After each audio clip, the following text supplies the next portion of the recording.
Welcome to the online course of SAMWISE.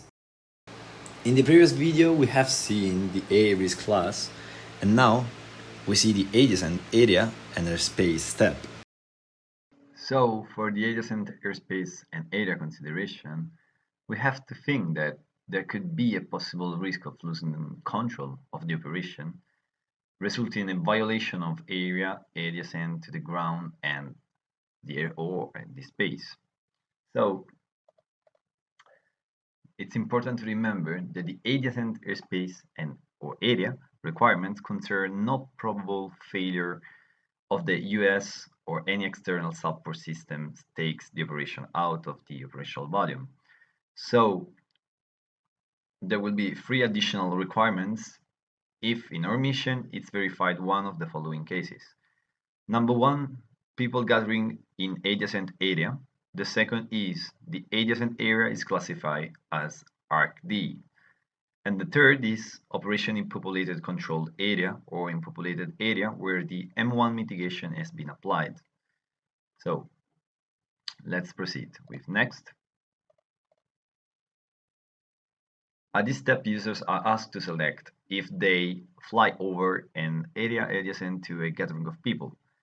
So in case we select yes, the user will be directed to a page where it should upload all the evidence for risk management associated with the unintentional exit from the operational volume. In case we select no, the user will be redirected to a populated environment page. So for example, if we just click yes, we proceed, we have to apply all the evidence, the supporting evidence, to respect the three additional volumes that we see before. So for example, we select, and then we click on next. And we will be later direct straight to the requirements page. In case we select no, what happens is going to ask if we fly in a populated environment. So in case we select no, for example, that doesn't take part in a populated environment, we just click on next, and then it's going to ask if our operational volume is adjacent to one of the following airspace classes: airport, heliport environment in class B, C, or D airspace, or the operation within mode S Veil or TMZ above 500 feet above the ground level and below flight level 600, or operation above 100 feet and below flight level 600 in controlled airspace. So if we select yes, we proceed and we click on next. Again, we have to select the evidence, the supporting evidence for our risk assessment, showing compliance with the additional requirements.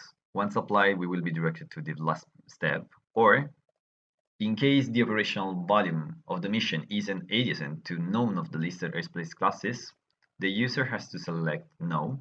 So we click no and we go next. Then, at this step is required to upload supporting document to demonstrate compliance with the adjacent airspace and other requirements that we see below. So, for example, we just click on select. We can add joke agent system, and we proceed with save and next step. So as we can see, these are all the supporting evidence that we are missing: the type of the operation, the image area of the operation, the assurance for mitigation M2, the tactical mitigations, and the ENDOSOS. This page is actually the last step of SAMWISE, where all the ENDOSOS in the overview of the risk assessment are shown. For example, we can see here the CONOPS with all the documents that we uploaded. We can see the type of operation. In this case, something is missing because it says select the document. So again, as I say in the previous modules, so SAMWISE help us to upload the documents even at the end of the operation. So in that case, we have to upload an image or a document that shows the area of the operation above the surroundings. For example, we can put the operational area. We go in. And then we have the ground risk mitigation. So we have to select the assurance for the mitigation. So as we can see, the gray lines are missing documents. So we have to upload each of them. So for example, we have to select for the M2 an assurance. For example, again, we have to select all the document, the supporting document, and the same for the tactical mitigations, showing, for example, the flight trajectory, different space that we're flying in, and those are the TMPR in case we are flying BVLOS. So we have to upload documents showing compliance to the requirements for the specific level of the technical mitigation performance requirement. The final arc with it showed the justification that we introduced before and the class, obviously. And then we have all the information about the adjacent airspace consideration. And here we have the OSOS, so the operational safety objectives, that those are requirements to which the mission must comply with a required level of robustness, and they are in function of the sail. So this part is really important because I said, in case we don't have any evidence, we just want to plan the mission. Here we have all the information about the mission that we're planning. For example, the ground risk class, we have the IRIS class, and then we have the sail. And as I said, bounded to the sail, there are the OSOS.